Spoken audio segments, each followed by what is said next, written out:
بسم اللہ الرحمن الرحیم۔ الحمد للہ عز وجل۔ ہم کتاب العقائد پڑھ رہے ہیں۔ آج ہم انشاءاللہ عز وجل کتاب العقائد سے دابۃ الارض، یاجوج ماجوج اور امام مہدی کے بارے میں پڑھیں گے۔ دابۃ الارض کسے کہتے ہیں، یاجوج ماجوج کیا ہیں، انشاءاللہ عز وجل اس تعلق سے پڑھیں گے۔ آئیے شروع کرتے ہیں۔ سوال: دابۃ الارض کیا چیز ہے؟ ایسے دابہ کا معنی ہے چوپایا، اور یہ مطلقاً جانور کے معنی میں بھی استعمال ہوتا ہے، اور ارض کا معنی ہے زمین۔ لیکن دابۃ الارض سے ایک خاص جانور مراد ہے جو قرب قیامت نکلے گا۔ دابۃ الارض ایک خاص جانور کے لیے استعمال ہوتا ہے، گویا کہ یہ ایک اصطلاح ہے۔ دابۃ الارض کیا چیز ہے؟ جواب: دابۃ الارض ایک عجیب شکل کا جانور ہے جو کوہ صفا سے ظاہر ہو کر تمام شہروں میں نہایت جلد پھرے گا۔ دابۃ الارض ایک عجیب و غریب شکل کا جانور ہے جو صفا کے پہاڑ سے ظاہر ہوگا۔ کوہ یعنی پہاڑ، وہ جانور کوہ صفا سے یعنی صفا کے پہاڑ سے نکلے گا، وہاں سے ظاہر ہوگا اور نہایت ہی تیزی کے ساتھ بہت ہی جلد تمام شہروں میں سیر کرے گا، گھومے گا، فصاحت کے ساتھ کلام کرے گا، نہایت ہی فصیح اور بلیغ کلام کرے گا۔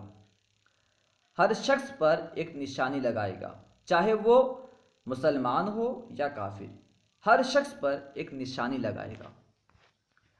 ایمانداروں کی پیشانی پر عصائے موسیٰ علیہ السلام سے ایک نورانی خط کھینچے گا۔ اگر بندہ مسلمان ہوگا، ایماندار ہوگا، تو اس کی پیشانی پر حضرت موسیٰ علیہ السلام کے عصا سے یعنی آپ کی لاٹھی سے ایک نورانی خط کھینچے گا۔ عصا کہتے ہیں لاٹھی کو۔ کافر کی پیشانی پر حضرت سلیمان علیہ السلام کی انگشتری سے کالی مہر کرے گا۔ اگر بندہ کافر ہو تو اس کی پیشانی پر حضرت سلیمان علیہ السلام کی انگوٹھی سے ایک کالی مہر لگائے گا۔ انگشتری یعنی انگوٹھی۔ الحاصل یہ کہ دابۃ الارض ایک جانور ہے جو عجیب و غریب شکل کا ہوگا، قرب قیامت یہ ظاہر ہوگا، کوہ صفا سے نکلے گا، صفا کے پہاڑ سے نکلے گا، اور نہایت ہی تیزی کے ساتھ بہت ہی جلد تمام شہروں میں گشت کرے گا، تمام شہروں میں سیر کرے گا، گھومے گا، نہایت ہی فصیح اور بلیغ کلام کرے گا، اور ہر ایک کے پیشانی میں نشانی لگائے گا۔ کافر ہوگا تو اس کے پیشانی میں ایک کالی مہر لگائے گا، اور اگر بندہ مسلمان ہوگا تو اس کی پیشانی پر حضرت موسیٰ علیہ السلام کے عصا سے ایک نورانی خط کھینچے گا۔ سوال: یاجوج ماجوج کون ہیں؟ جواب: یہ یافس بن نوح علیہ السلام کی اولاد میں سے فسادی گروہ ہیں۔ حضرت نوح علیہ السلام کے ایک لڑکے ہیں جن کا نام ہے یافس۔ یاجوج ماجوج انہی کی اولاد میں سے ہیں، اور یہ فسادی گروہ ہیں۔ گروہ یعنی گروپ، گروہ یعنی جماعت۔ یہ یافس بن نوح علیہ السلام کی اولاد میں سے فسادی گروہ ہیں۔ ان کی تعداد بہت زیادہ ہے۔ وہ زمین میں فساد کرتے تھے۔ یاجوج ماجوج زمین میں فساد کرتے تھے۔ ایام ربیع میں نکلتے تھے، یعنی فصل کاٹنے کے موسم میں نکلتے تھے، موسم بہار میں نکلتے تھے۔ سبزہ ذرہ نہ چھوڑتے تھے، یعنی کہیں پہ بھی ذرہ برابر سبزہ نہیں چھوڑتے تھے، جہاں پہ بھی کوئی سبز چیز نظر آتی اسے کھا جاتے۔ سبزہ ذرہ بھی نہ چھوڑتے تھے، آدمیوں کو کھا لیتے تھے۔ اتنے یہ وحشی تھے کہ آدمیوں کو بھی کھا لیتے تھے۔ جنگل کے درندوں، وحشی جانوروں، سانپوں، بچھوؤں کو کھا جاتے تھے۔ سانپ اور بچھو کو بھی نہیں چھوڑتے تھے، اتنے بھیانک قسم کے یہ لوگ تھے۔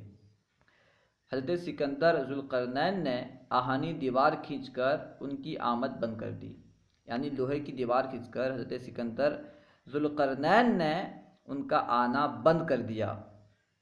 حضرت عیسیٰ علیہ السلام کے نزول کے بعد جب حضرت عیسیٰ علیہ السلام آسمان سے زمین میں تشریف لے آئیں گے، اس کے بعد جب آپ دجال کو قتل کر کے بحکم الہی مسلمانوں کو کوہ طور لے جائیں گے، اس وقت وہ دیوار توڑ کر نکلیں گے۔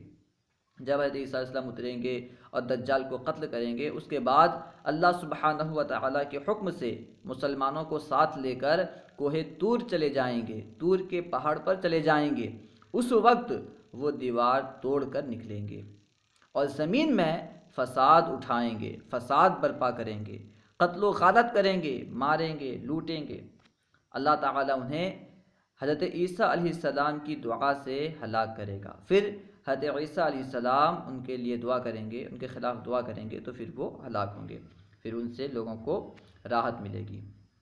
سوال: امام مہدی رضی اللہ تعالی عنہ کا کچھ حال بیان فرمائیے۔ آپ سنتے ہوں گے کہ قرب قیامت امام مہدی بھی اتریں گے، تو امام مہدی کے بارے میں کچھ بیان کیجیے۔ جواب: حضرت امام مہدی رضی اللہ تعالی عنہ خلیفۃ اللہ ہیں، یعنی اللہ کے خلیفہ ہیں۔ آپ رضی اللہ تعالی عنہ حضور نبی کریم صلی اللہ تعالی علیہ وآلہ وسلم کے آل سے حسنی سید ہوں گے، یعنی نبی پاک صلی اللہ تعالی علیہ وسلم کے اولاد میں سے ہوں گے اور حسنی سید ہوں گے۔ جب دنیا میں کفر پھیل جائے گا اور اسلام حرمین شریفین کی طرف سمٹ جائے گا، جب دنیا میں ہر طرف کفر ہی کفر چھا جائے گا اور اسلام صرف حرمین شریفین یعنی مکہ شریف اور مدینہ شریف میں سمٹ جائے گا، اولیاء و ابدال وہاں کو ہجرت کر جائیں گے، اللہ کے اولیاء ابدال یہ سب وہاں ہجرت کر جائیں گے، یعنی اپنی گھر اور اپنی جائیداد وغیرہ چھوڑ کر سب مدینہ اور مکہ چلے جائیں گے۔ وہ بیان کر رہے ہیں کہ اسلام حرمین شریفین کی طرف سمٹ جائے گا، اولیاء و ابدال وہاں کو ہجرت کر جائیں گے۔ ماہ رمضان میں ابدال کعبہ شریف کے طواف میں مشغول ہوں گے، رمضان کا مہینہ ہوگا، ابدال خانہ کعبہ کا طواف کر رہے ہوں گے، وہاں اولیاء حضرت امام مہدی رضی اللہ تعالیٰ عنہ کو پہچان کر ان سے بیعت کی درخواست کریں گے۔ رمضان کے مہینے میں ابدال خانہ کعبہ کا طواف کر رہے ہوں گے، اتنے میں جو اولیاء ہوں گے، اولیاء امام مہدی کو پہچان لیں گے۔ مشہور مقولہ بھی ہے کہ اولیاء اولیاء کو پہچانتے ہیں، ولی مثناست، ولی کو ولی ہی پہچانتا ہے، ولی پہچانتا ہے۔ تو امام مہدی کو اولیاء پہچان کر ان سے بیعت کی درخواست کریں گے۔ آپ رضی اللہ تعالیٰ عنہ انکار فرمائیں گے، امام مہدی بیعت کرنے سے انکار کریں گے۔ غیب سے ندا آئے گی، ھذا خلیفۃ اللہ المہدی فاسمعوا لہ واطیعوہ، یہ اللہ کے خلیفہ مہدی ہیں، ان کا حکم سنو اور اطاعت کرو۔ لوگ آپ رضی اللہ تعالیٰ عنہ کے دست مبارک پر بیعت کریں گے، وہاں سے مسلمانوں کو ساتھ لے کر شام تشریف لے جائیں گے۔ آپ کا زمانہ بڑی خیر و برکت کا ہوگا، آپ کے زمانے میں بہت برکت ہوگی، بہت خیر و برکت کا نزول ہوگا، زمین عدل و انصاف سے بھر جائے گا۔ اللہ و رسولہ اعلم۔ اگر آپ کو کوئی بات سمجھ میں نہ آئی ہو یا درسیات کے متعلق کوئی سوال کرنا چاہتے ہوں تو کمنٹ باکس میں سوال کریں، یا فیضان درس نظامی واٹس ایپ گروپ میں ایڈ ہو کر اس میں سوال کریں، انشاءاللہ عز و جل ممکنہ صورت میں جواب دیا جائے گا۔ علم دین کو عام کرنے کے لیے ہمارا ساتھ دیں اور ان ویڈیوز کو خوب عام کریں، خوب شیئر کریں۔ السلام علیکم ورحمۃ اللہ وبرکاتہ۔